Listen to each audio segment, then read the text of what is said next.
Jason, I know that you retired a couple of years ago from the Middleton House of Corrections. Correct. And that you worked as the assistant superintendent for the jail and primarily in charge of the solitary confinement space, yeah? Not necessarily. So I was one of the assistant superintendents. There's many assistant superintendents at different levels. I held several positions at the department. I started as an officer, got promoted, worked as a sergeant, then got promoted, went to lieutenant, then got promoted to captain. And then I retired as an assistant superintendent. My first job as assistant superintendent, I was the director of training, which my responsibility was to train all of our officers every year. And also we were responsible for the hiring process for all new correctional officers. From there, I then went to the director of PREA, which is the Prison Rape Elimination Act. And that was the position I retired at an assistant superintendent level. Okay. What made you interested in becoming a corrections officer? So my uncle was a police officer in Danvers, and I always looked up to my uncle. And so as a kid, I always wanted to be in law enforcement because I just thought I looked up to him and I would see him coming back home and back and forth in his uniform. And it's like, that's something I wanted to do. So in college, I majored in psychology with a minor in criminal justice. And right after college, I remember my uncle calling me and telling me that there was a career fair at Salem State. He actually was an adjunct professor at Salem State. And he encouraged me to apply to the Sheriff's Department because they had a table at the career fair. So I applied, and I was fortunate enough to get a phone call. I went to the PT test, the physical fitness test, and passed that, and I was in the academy in 1997. Yeah. And before that, you were a Marine, is that right? No, I wasn't in the military. Oh, you weren't? No, I didn't have military experience. Okay. I was in college. Okay. So I graduated in May of 1997. Started working for the Department of Youth Services. I worked at two group homes. One was in Methuen, and one was in Stoneham. I worked full-time at the one in Methuen and part-time at the one in Stoneham. And I was there for about 4 months when I got the call to go to the academy in September of 1997. And then from there, I did 20 years with the Sheriff's Department. My whole career was up in Middleton, in the Middleton facility. Yeah. What did you hope to get out of your career as a correctional officer when you first started? Do you remember? Well, I wanted to help people. That was definitely the intent, was to help individuals better themselves so they don't come back to the correctional system. One of my individual goals was I eventually wanted to be a police officer, which I think a lot of correctional officers start off, is that they want to somewhat use that position as a stepping stone to become a police officer, and a lot of them do. I was just fortunate enough that I got promoted as a sergeant within a few years, and so because of that, I ended up staying. And so, not only did I wanted to help, the inmates that we serve, but I also, as I became a supervisor, I wanted to help the individuals that I oversaw, to help them better themselves and help them with their careers. And when you think back on your time serving in Middleton as a correctional officer and then moving up the ranks, do you remember times that you felt a lot of hope while you were working in that job? And what comes to mind when you think about times that brought you hopefulness, either for you, your colleagues, or for the people who are incarcerated that you were working with? Well, when I saw people that, not only inmates that I supervised on my housing units, I saw them better themselves and I saw them being released from the system. My first thing where I would say to them if I had a chance to talk to them is that I hope I never see you again. And it's not because I don't want to see them again, it's I just don't want to see them in this environment. Right. So that would give me hope when I would see them start to better themselves. And for example, with the programs, and maybe if they don't have their GED or they're learning a trade, those are things that are going to better themselves, which therefore they're not going to come back to the system. Also, as far as hope, I liked seeing people that I supervised as far as employee level getting promoted themselves. It made me feel good that, perhaps I had something to do with that I could help them move forward in their career. And do you recall experiences that happened for you in the jail where you felt a lot of discouragement, or as you look back on them now, experiences that perhaps you wish things had been done differently, either from you or for other Of course. parts of the structure? Of course, there are many things that I wish I had done differently, whether it was, responding to an incident, restraining individuals that were involved in a fight, or there's a zillion of things that I wish I'd done differently. As far as discouragement, stuff that was out of my control, of course, when you start out as an officer, of course you get discouraged as what administration is doing, especially when it comes time to not having perhaps a new contract or not being able to get a day off. That was the big thing, and I know from hearing from people that I know that are still working at the Sheriff's Department, the same things are happening that happened when I started. Holdovers, which we call basically if they don't have enough to fill a shift, they hold over the junior officers. And that happened when I first started. And that's very tough. And what was that like for you when you were in that position where you were being held? Well, my first shift, I worked 11 to 7, 11 p.m. to 7 a.m. in the morning for the first year and a half of my career. And there's nothing worse getting a phone call at 6:30 in the morning saying, "Oh, by the way, you're staying for the next 8." That was awful. That was awful, especially if you had plans. But that's just part of the system, and can it be fixed? I don't know. There's a lot of smart people that are working up there at the Sheriff's Department, and that's a tough one, and all of us have dealt with it. So that was always discouraging, being held over, not getting a raise, or just something administration does you just don't understand. And of course, as you move up the ladder, you start to get more exposed to administration, but before you know it, you're administration. Right. And I get the dissatisfaction the officers probably had with decisions that people at my level had to make. And sometimes you just don't know what they had to work with in order to make those decisions. So now I guess I appreciated more the administrative level that, boy, this is a tough job.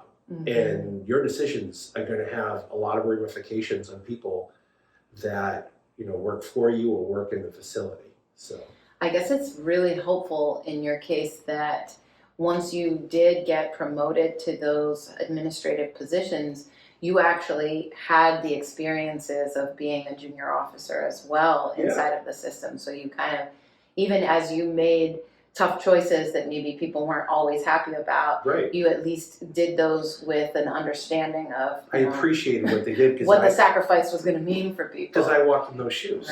Right. I worked the housing unit. I knew what it was like to be there, so I appreciated what they did. You spent a lot of time supervising the whole the area of solitary confinement. Tell me about what that experience was like for you. In the beginning, it's shocking. Basically we're caging individuals for 23 hours out of the day. But then I used to call it the jail inside the jail, and it really was. It was for those inmates that got themselves in trouble within the jail somewhere. You had to put them somewhere. So that's what they would go, with segregation.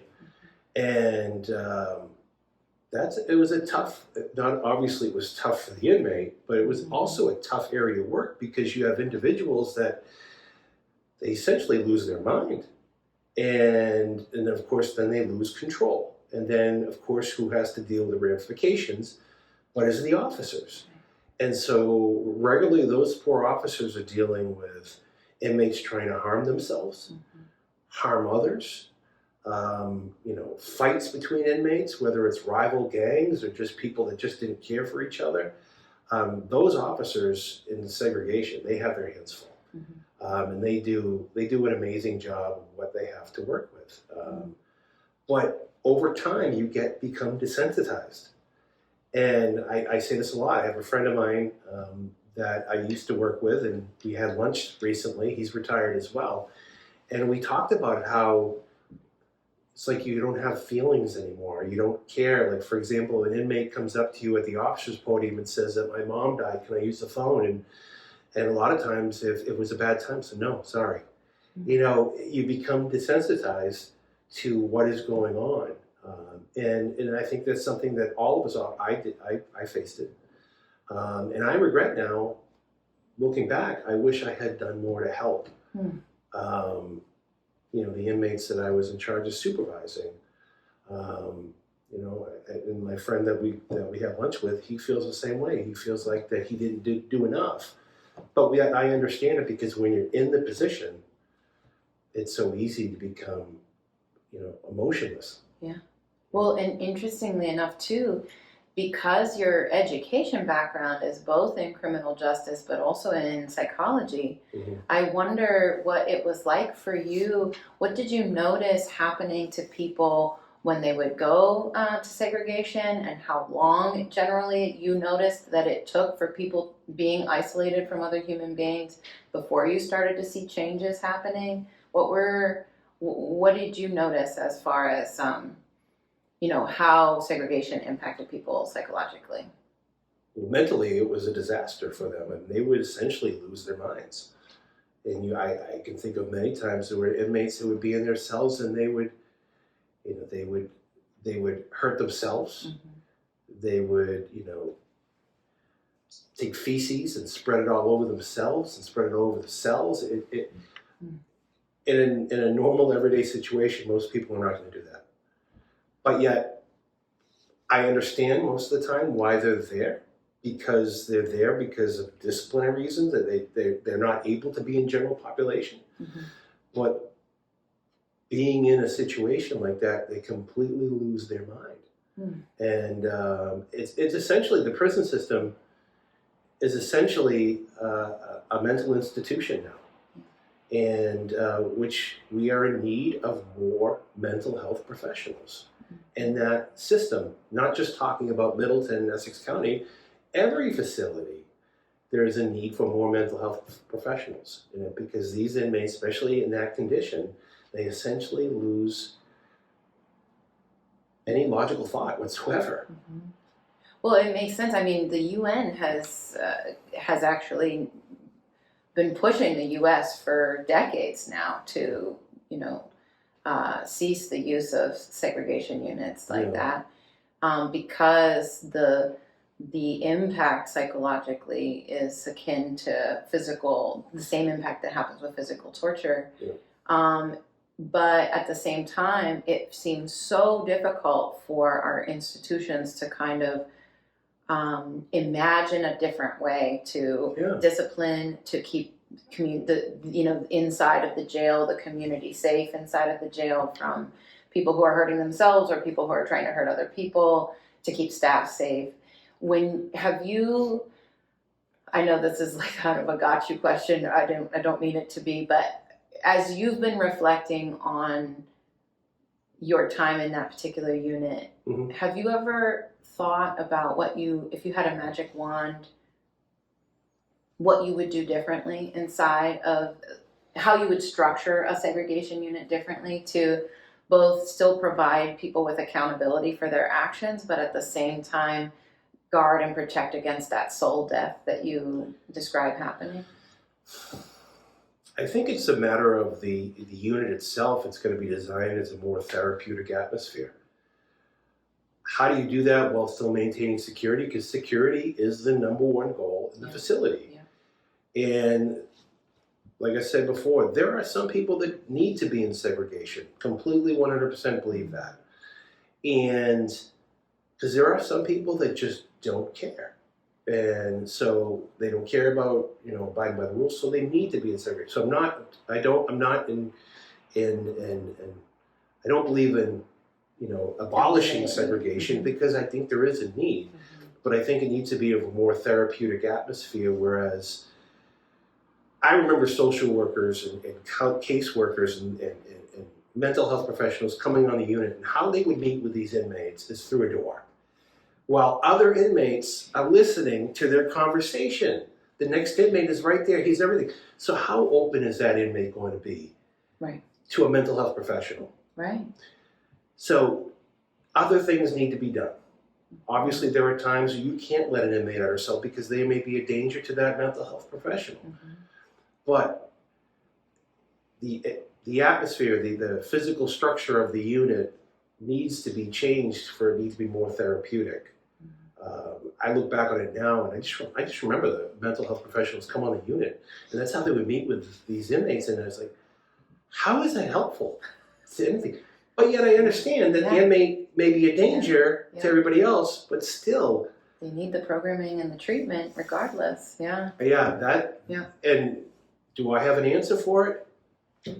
I don't. But I think, if anything, the unit is not set up for success, the way that just the physical structure of it. So that makes a lot of sense to me. I think about that too. And what is the difference between an isolation type of unit and a solitary confinement type of unit? And how could we provide people with isolation for safety's sake, but at the same time ensure access to the kinds of confidential services that they really need, so that people have human contact. I mean, we all throughout this pandemic have acknowledged and experienced ourselves what even just minimal isolation, causes inside of ourselves. And that's just a fraction. And that's a fraction of these individuals in segregation. Exactly. Go through. You said one time in one of our earliest conversations that your experience working in this profession was traumatizing to you. You said that you've been out for a few years and you're only just now starting to feel like you're healing from that experience.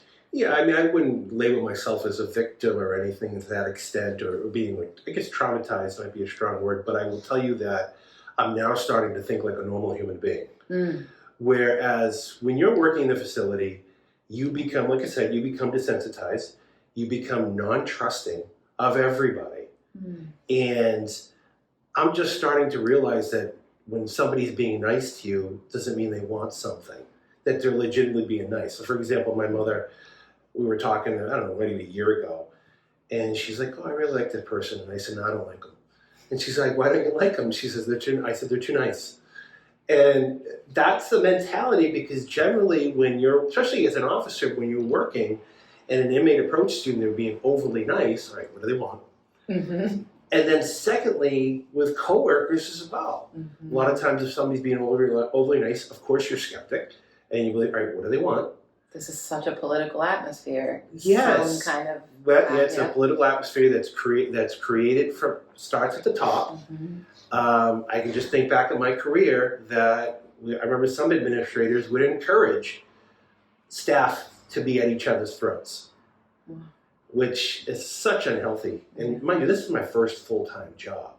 So I thought this was normal. And so now that I've been out of it, and now that I've been working, with my office here, I realized that not everybody's like that. And so I was just starting now 4 years into retirement. And officers that I talked to, I was just talking to an officer the other day that I used to work with, and he said, oh, what's it like being retired? And I go, it's beautiful on the other side. It's absolutely beautiful. My stress levels have gone down. And I've started to, like I said, I wouldn't say I'm traumatized or a victim, but I will say that I'm starting to, get back to normal where I was before working in that environment, because it's a very stressful, dangerous environment. And those officers inside, of course there's bad apples in every group, but they do an amazing job with what they have to work with. Yeah. So I admire everything that they do, and it's a tough job. It's not for everybody. Along those lines, one of the things that that is most concerning to me as I consider taking on this leadership role is correctional officer mental health, and the fact that in the state of Massachusetts, correctional officers are 12 times as likely to take their own lives as the general public. What do you wish staff and COs had available to them that you didn't have available to you, that would be a support to how stressful this environment is? Well, I will say they're doing a better job now. I know when I retired, they had, I can't remember what they called the groups, but they had groups, it's like a team of individuals, and if they had a emergency stressful situation, they would have the individuals involved sit with them and discuss it. So I will say they're doing a debrief type of a debrief. trainings, They're doing a much better job. When I was an officer, probably the most stressful situation I had, and it's probably, I know officers have seen much worse. I just was fortunate. I had an inmate die on us in the gym, and he was in his 50s. He was playing basketball. He died of cardiac arrest. And myself and several officers, we given this guy CPR. And he died. And I remember I was pretty shook up for about a week, and the only response that I got is I remember the shift commander, who he's since passed away, a wonderful guy. I remember he was the only one that came over to me and reached out to me and said, "Are you okay?" And of course, as a young guy who thinks they're Superman, fine, no problem. Now that I'm almost 50, I realized I wasn't okay. And he was probably my age. He was about 50 probably at the time. And he knew I wasn't okay, but yet, he wasn't going to hound me with, "Are you sure? Are you sure?" But I wasn't okay, and more could have been done. And I know they are doing a better job. So, I give them a lot of credit, some of the people that have started the groups up there, because I know when I retired, I know corrections was really making a concerted effort to really address this issue, because suicide, alcoholism, divorce, through the roof in law enforcement. Absolutely. Not just corrections, police, everything. It's absolutely true. So as you think about the future of Middleton, and you're no longer there directly, but clearly you still have a lot of, care and concern for the people who work there, the people who spend time there. What is it that, why is it that you, what is it that gives you a sense of hope about leadership in the jail that has clinical experience, that has human services experience? Essentially, why are you supporting this campaign, or my candidacy for sure? I like the fact that you have the mental health background. Well, you'll appreciate that more mental health professionals are needed in the facility. So I know when I was there, and I believe it's the same way, the sheriff contracts out the medical and mental health. And I know when I was there, I believe there may have been 3 mental health professionals for, at times, 1,300 inmates. I'm not sure what the count is right now. But 3 for 1,300? How is that 3 going to get to every single inmate? And I don't care, every single inmate has an issue. Every individual, as far as I'm concerned, I'm a big proponent of therapy. And that's another reason why I support you.